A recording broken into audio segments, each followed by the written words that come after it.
and welcome to the news. That's right, we've scoured the internet for the week and we've come up with news stories. It's been a thin week, but before we get to the news, as always, yes, we need to do this little tidbit here.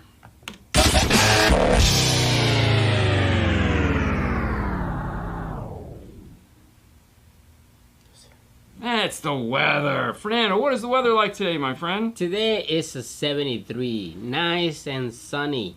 With probably, what's the high going to be, like 90? 82. 90. Yeah. It was 90 the other day. It's going to be 90, yeah. 80. Yeah. 80 it was I don't know. The other day I was demoing a car. It was like 90 on the dash. I was like, oh my gosh, this is really... It is. Sunny in East Tennessee. 38 clear in Washington. Oh my gosh. Yeah, so it's going to be murder. The temperature is already rising. It's so exciting. Yeah. But hey, we're here. We have news. I would love to say that every week it's to be cheery and chipper. I mean, I'd like to be the Good Morning USA and be like, oh my gosh, this is so... You're not going to believe we have a heart-wrenching story here for you today that just will make everyone feel so good about being alive. Yeah. But that's not the case, unfortunately, in car audio land. So here's all right.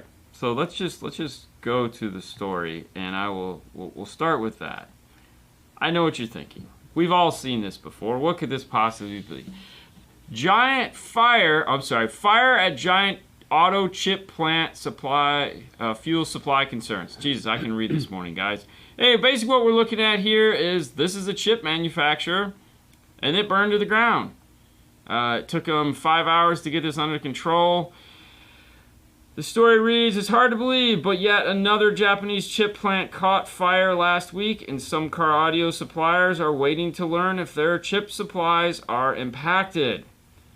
I don't even know how you pronounce this. Renaissance, or Electronics reported a fire broke out early Friday morning and took over 5 hours to bring under control.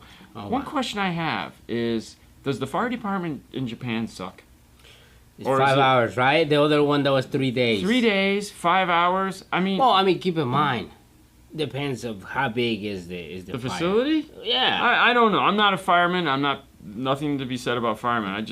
But you'd think there would have to be some form of fire suppressant built into the building. Yeah. I mean, here it's ridiculous. Well, but here is different. Yeah, I mean, Okay, Colby. We're gonna get to that. Hold on. Let's. It's a chip. I love that Fang of Truth. Conspiracy. That was spectacular. A production manufacturer said the latest 300 millimeter wafers was damaged. All right, they make chips that are used in head units, amplifiers, said one of the head unit suppliers. Additionally, at least one car audio OEM integrate. Yeah, whatever. Okay, I really don't know how this impact of the fire on our products at this time. We assume they will have to reschedule available chipsets until the dust settles. Basically what we're looking at here is that these guys provide chips for car stereo companies as well as the manufacturers, OE, meaning like Ford, Chevy, things like that, are all going to be hit by this. I hope chocolate chips aren't next. Yeah, but they would just melt. We'd be okay, But the sucky thing here is that here yet again, another chip manufacturer that supplies electronic components for both the U.S. automotive industry as well as the electronics manufacturer of Japan is miraculously caught on fire. Yeah. Conspiracy theory? Maybe at this point. I mean, to add to this is that there's been two already. There's been two. Now another thing is there are some chip manufacturers in Texas that produce similar chips to this, and they were hit because of the winter storm that came through and hit Texas. So that is also screwing things up. Yep. So it's not just Japan. It's also, I'll bring it to the U.S. We did bring it to the U.S. and they got hammered with a winter storm that caused major problems. The building didn't catch on fire, but no one could come to work for weeks. That was freezing. And there was no power, and there was all the other fun. So yeah, it's just it's fire and ice. Jesus, it's Game of Thrones. Yeah. But is it a conspiracy theory? I mean, you got to look at who's going to benefit from this, and then you could say, man, there is a thought there for conspiracy. I'm not a conspiracy theory guy. I just question the fact that, for one, here in the U.S., if you have a manufacturing facility, you have some of the most expensive fire suppressant crap anywhere. Anytime you're building a building that has people in it, other than something small like this, there has to be some form of fire suppressant system. I know this because I've seen it. I've taken tours of places, and like, they don't want their buildings to catch on fire. Oh, why would you? You know, it's millions of dollars. So I don't know how this, like, maybe the fire was too big, burned too fast, but I was under the assumption that, like, these are the things you take in consideration when designing your fire suppressant system. Mm-hmm. So maybe they have different rules in Japan. I'm just assume they do. Secondly, and this is the one that really, I feel it might just be people. Yeah. Not people setting the fire, but lack of people. Because think about this. Because of COVID, reduced staffs all across the board. Mm-hmm. Not only reduced staffs, you're having people having maybe to work extra hours. Maybe the facility is up and running 24 hours a day, whereas in the past it was only a 9 to 5 thing. Mm-hmm. But they're having to do that because they can only have, let's say, a third of the people there, so they have to run the facility 24/7. I don't know. I'm guessing at all of this. Right. Just trying to make sense of it in my head. How a company that has been in business making parts for years and years and years, and then 2 of them somehow magically burn. That doesn't. The only thing I can think of is that it's probably a people issue, and that the checks and balances that are put in place are no longer there. Well, okay, so you say maybe it's a people issue. What about if that's a machine issue?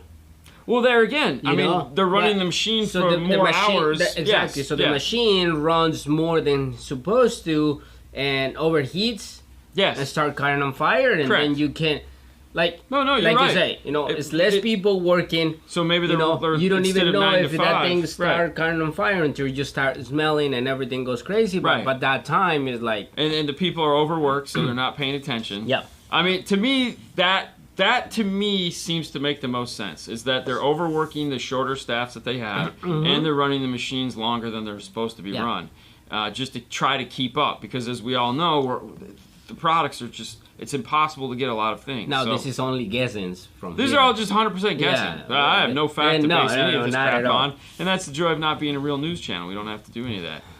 I don't have to They don't have any news on what actually caused the fire. I'm sure they're still trying to investigate that. I'm pretty sure if you go crazy, yes.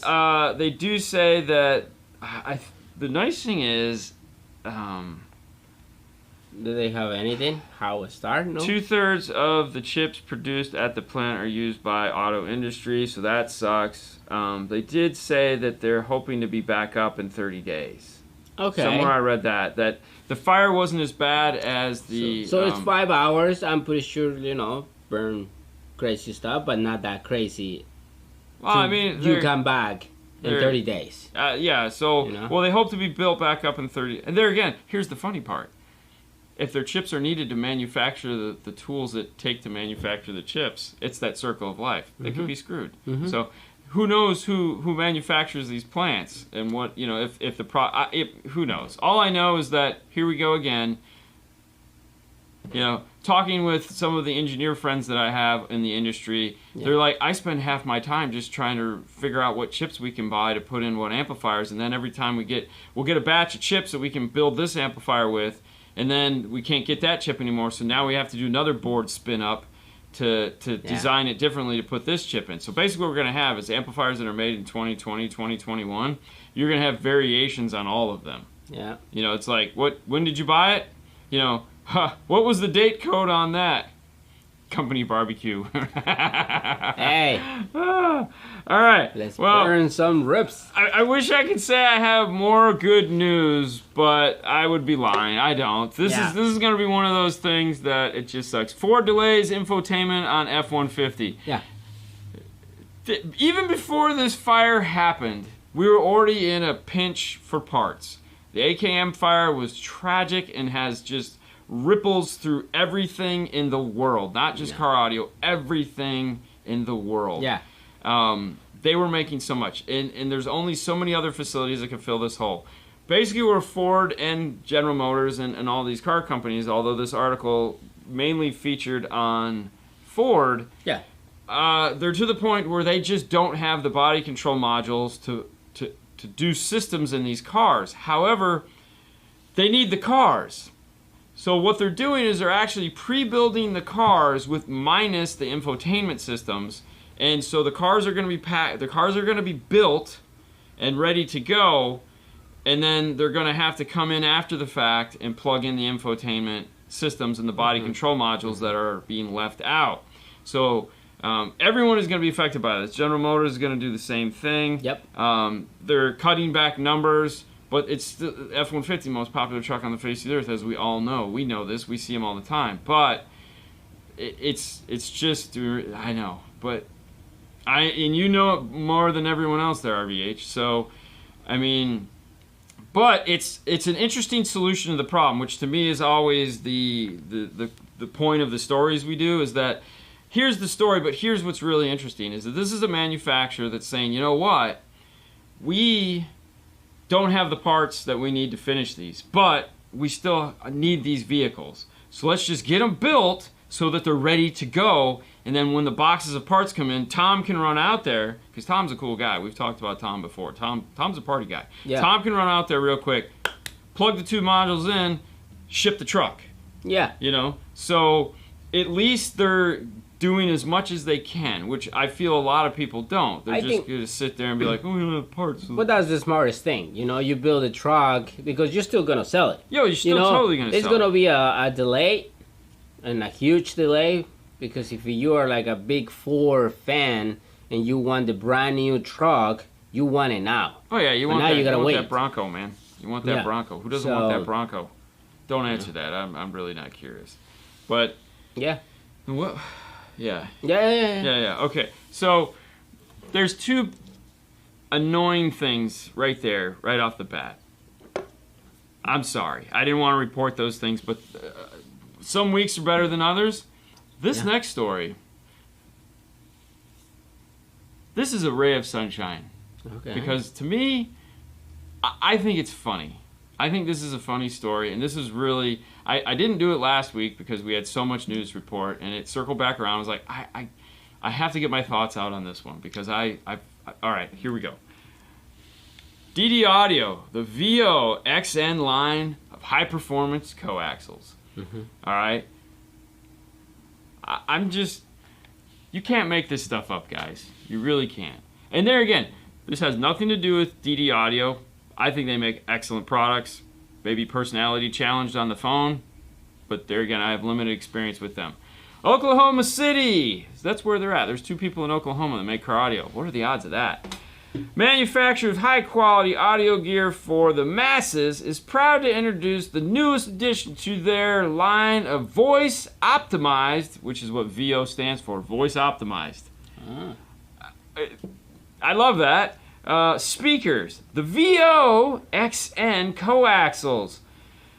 The neodymium-driven coaxials designed for efficiency and high output with minimal weight and component mounting dimensions. As we can see from the picture, it's a neo-magnet loudspeaker. Okay, but they're making this sound way cooler. Compact, compared to standard coaxial, these speakers will deliver a higher level of mid-range and upper frequency output to help overcome environmental noise or to keep up with high power or powerful substage. The VO XN are perfect for applications such as motorcycles, boats, and demo vehicles. Demo vehicles. All right. Let's talk about this for a minute. Voice optimize. Okay. Whoever their person is in marketing is just a genius. Yes. There is no other word for this guy.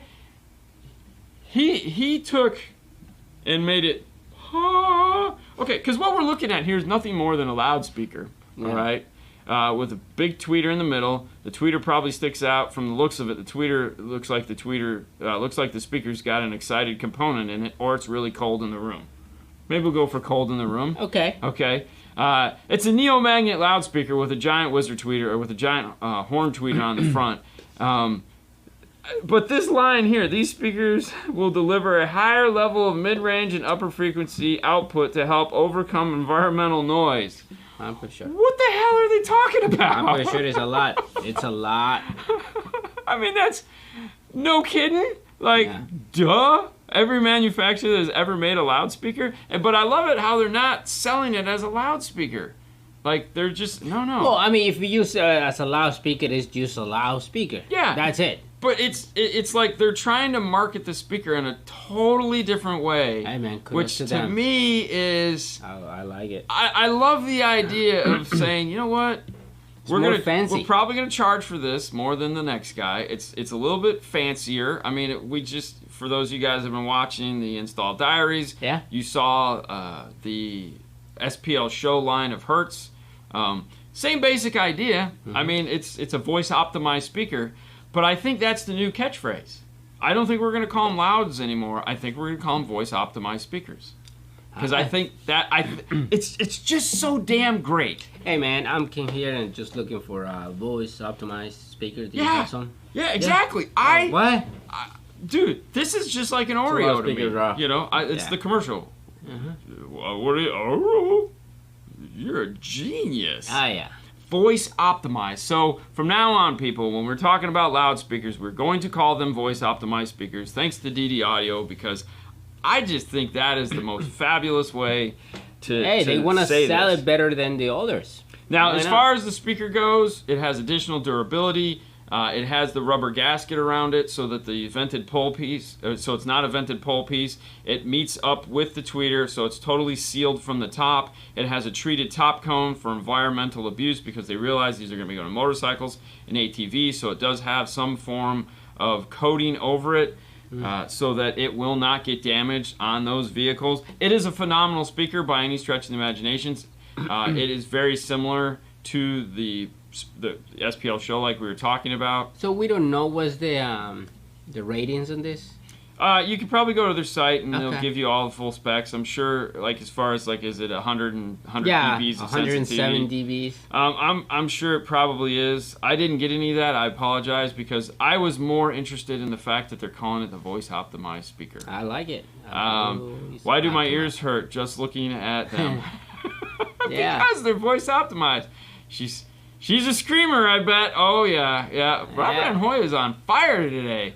One of their 6.5 VO mids is actually a Rockford Pro mid, same basket. Oh, let's not get started on build houses. Yeah. And let me tell you what, when it comes to voice optimized speakers, which Rockford didn't coin that because they weren't that smart, their loudspeakers, when they existed, were some of the best sounding loudspeakers I'd ever heard. The mid-range actually played low mid-range, almost like mid-bass, not mid-bass, but very low mid-range, and had some depth to them that you just typically don't get in a driver like that with the accordion surround that doesn't really move more than a tweeter. But kudos to them for coming out with voice optimized. I think that is spectacular. Oh, no, totally. You have okay. So we're gonna go ahead and full screen yours. Well, this one is What is that? Oh yeah, it's hold our on. friends of Power Bass. Power Bass. If you have an ATV, hey, They got you bars. covered. Yeah. Sound bars. sound bars. Sound bars are where it's at. You know, I can see this one's mounting on the trucks, like a tailgating.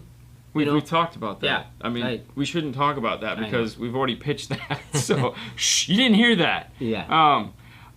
But no, that's it. I think this. You know, when whoever invented this, I assume this is how this went. I assume they were sitting in the living room looking at their sound bar. Okay. Yeah. Underneath their TV, and they were like, "Why the hell don't we have this in 12 volt?" Like literally, there's such an application for this in 12 volt. Yeah, It's not even yeah. funny. And they are not the only ones. Everyone has it's these now. It's a lot, but These are just the one. The okay, you know, like Kicker just came out with theirs that they haven't shipped. of course, but- everybody has one. I mean, everyone has one, and to different degrees of coolness. Yeah. But there again, this is an awesome idea because I like it because it's thin, it's narrow. You put it on a T-top, you aim it to the back. You don't have it's an all-in-one. So it's funny. stereo. We were talking about yesterday Mm-hmm. or the day before about speakers on the grill. Remember? Oh, geez. Speakers on the grill. Yeah, but see the thing, like that would have to have an aux, and you'd have to control it because that centerpiece is the controller. So you'd actually have to go outside the car and/or have a remote to turn it on and off. If they had a slave version of it. So, for example, if you have that's your remote and your Bluetooth. Yeah. So you turn the switch inside the car and turn it on, and every time you want to go out, and you just. But I think it's still IR. I don't think it's radio frequency. Either way, I get what you're saying, but going back to what you had initially said, our idea for it, which eventually we're going to shoot the video on it and talk about it, is a sound bar on a roll, like you know, if you have a luggage rack or something like that on the top of your car, and or you have an SUV, you can just attach it to the back door. Tailgating is a big thing, whether it's at a football game, a high school game, or whatever like that, or you're just playing sports and you want to entertain the sports. To be honest, if I have a truck or like a Rockford or 4Runner, I would put one in the front, one on the side, one on the side, one in the back, all 4Runner, you know. Yeah, I mean you could, but I mean it just depends on whether they're made to work like that. Because remember, a lot of these only pair to two. For only two, yeah. You know, so I look at it more as, let's say I have a tailgate, okay, and I put it up against the back wall. Yep. You know, just mount it right to the frame of the back wall there. Yeah. Or right to my toolbox or something like that. Pull up to the job site. Yes. And go full frame. And there you go. You have that. So, anyways, Powerbase has a new line of those. So if you guys are looking to check them out, Powerbase makes some amazing products for sure. So head over there to Powerbase and check them out. Now, one other cool product to talk about, because this is the light news week. We're trying. We started out with the my gosh, this sucks. And now we're trying to make it a little bit more fun. So some of these news stories aren't spectacular, but hey, you know, it's what we got when we decided to do this.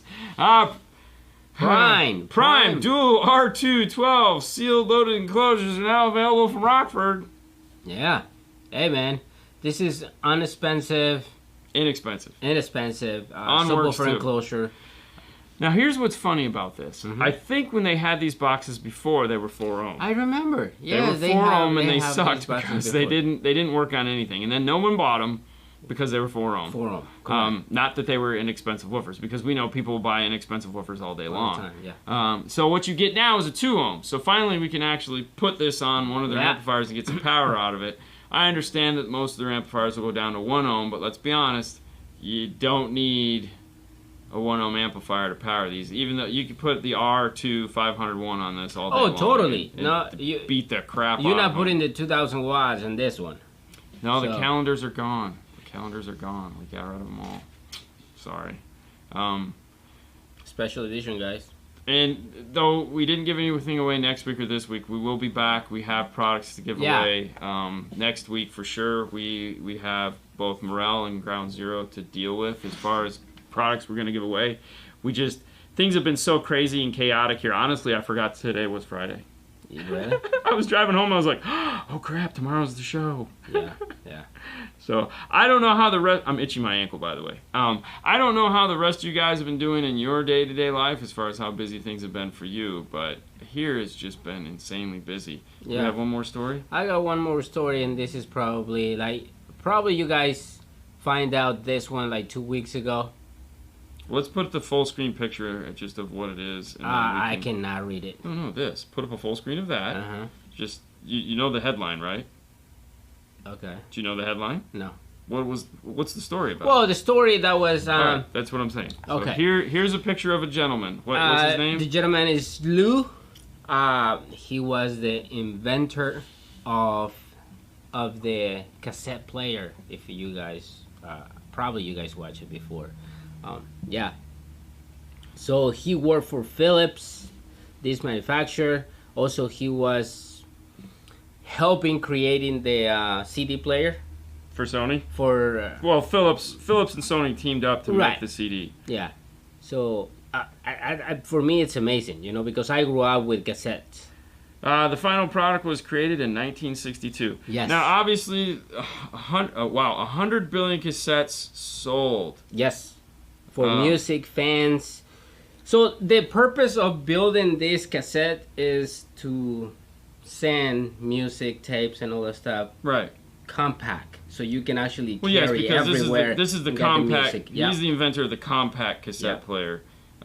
Because there was tape long. I mean, we had reel to reel. We had tape has been around for a really long period of time. It was him making the smaller tape. So all Love the story, mixtapes. Yes. All this story, if you guys read the story, and Well, they're not going to can, because I have to find it. anyway, so the prototype, the first prototype, Yes. right? He had in his pocket in his coat.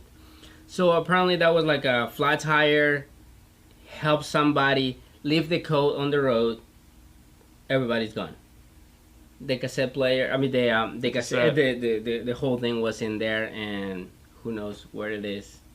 So he lost the original He cassette. lost the original, the first one that they made. Yes, I was like, oh my god. Did he work for Apple? I know, right? Yeah, I mean, I left my prototype iPhone in a bar. yeah, dude. That's. Can you imagine who has that? If they find it, Nobody. They didn't even know what they they probably found. they don't know. They don't know what they found. No. They probably thought it was Martian technology. You know, come to find out 2 years later when everyone's buying cassettes, they're probably like, oh. And then it just probably never clicked. And literally it ended up in the trash can. So Probably like a kid playing with that or something like that. Yeah. There's no chance it did anything other than the last cassette player from the OE was the Lexus SC430, right? Yeah. We did the Toyota we did last week or the week before last that you guys saw last week. That had a cassette player in it. Cassette CD player. Yeah. Dude, you know how many cassette CD players I sold or cassette CD changers I sold? We had 22 cassette players on display on our board. Wow. 22, and I know 22 because I had to make the display. There was 11 on each side, and as they went up towards the top, I made it all out of fiberglass, so it angled up like this. So because they were way up here, in order for you to see them, I thought it was the dumbest thing in the world.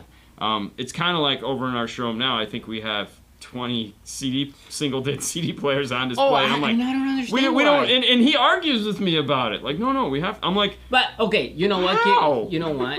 I can see that because I see a lot of the SPL community that doesn't use a big screens. No, they I'm use fine with one that. something singled in with a 5 or 4 volt that they can perfect. get out to. 3 radios. Yep. Three single dids on the board. Three radios with different companies. So there you go. That's your 20 radios. A Mechalus, a non-Mechalus, and a Marine. That's it. Yeah. That's all you need. Totally. That's all you need on display. I don't understand. I mean, dude, if you're shopping CD players, God love you, but I mean, let's be honest, they're all under $200. Yeah. It was, yes. Why does it matter? One more picture of our man from Denmark over here. Congratulations. That was probably an awesome story. I'll see if I can link to it because we found that story a couple weeks ago and it just got kicked to the curb. Right. We got one more minute. Thank you guys for tuning in. This has been a spectacular news show. It ended on a high note, even though it started on an extremely low note. So tomorrow is Saturday, which means we're going to be answering Q&A on the YouTube show. That's right. Lots of fun. Hi-Fi cassette sounds like an oxymoron now. Oh, no doubt, right? And somebody said that they still making aftermarket cassette players? No. Really? No, nobody. Not at all. No. I mean, you might find some inexpensive South Korean one All somewhere, right. but So that was what, 3 years ago? No, probably more. Probably like 4 or 5 years ago. We have the opportunity to put a cassette player. Somebody bring it. Yeah, we put it in a Dodge.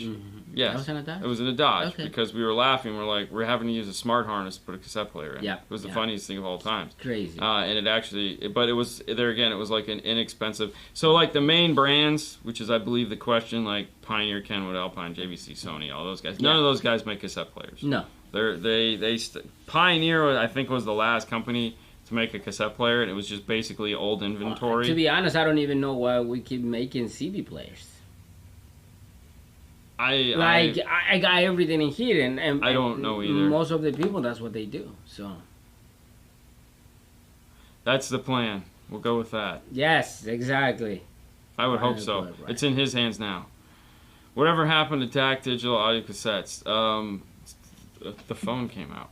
Yeah, pretty much. The phone came out and pretty much destroyed that We still have market. a lot of cassettes. I have no cassettes. Really? No, God, why? Ooh. No, Why I not? have Sentimental. I got enough sentimental shit. Every Star Wars thing I own is sentimental. I think I don't need any more crap. Yeah. I have an 8-track though. I have That's one nice. of the double platinum 8-tracks from Kiss that sits on Haley's desk, and I'm sure it doesn't even play anymore. Not that I would know, because I don't have an 8-track to play it. We still have record players. Well, record players are in vogue right now. Actually, they're making more money I don't off. understand why. And they're making more money off of records Yeah. right now than they are off of anything else. I want to So, buy it. like I said, I went into turntable. Barnes & Noble last week, and they had, dude, the old CD section is now filled with records, and I'm like, what the hell is going on? Welcome back. My phone plays DSDs. It's pretty cool. Well, There you go. basically, See, you know. that's exactly. one of the things, we'll talk about it later. But, yeah, records are all the thing. I mean, well, hey, we'll order record players. Yes. I mean, we have a preamp sitting over there. Well, that's what we say that we're going to do. We're going to order that. We'll do all our demos on Turntable. record. Hold on, put turn. World review. All right, guys. Thank you so All right, much bye, for guys. tuning in. This has been the news. You guys have a wonderful Friday. Don't forget to tune in Saturday to the show. Enjoy the rest of your day. If you don't have to work tomorrow, well, God bless you. We do. So we got to finish what we're working on. Have a wonderful day as always. Bye. Bye.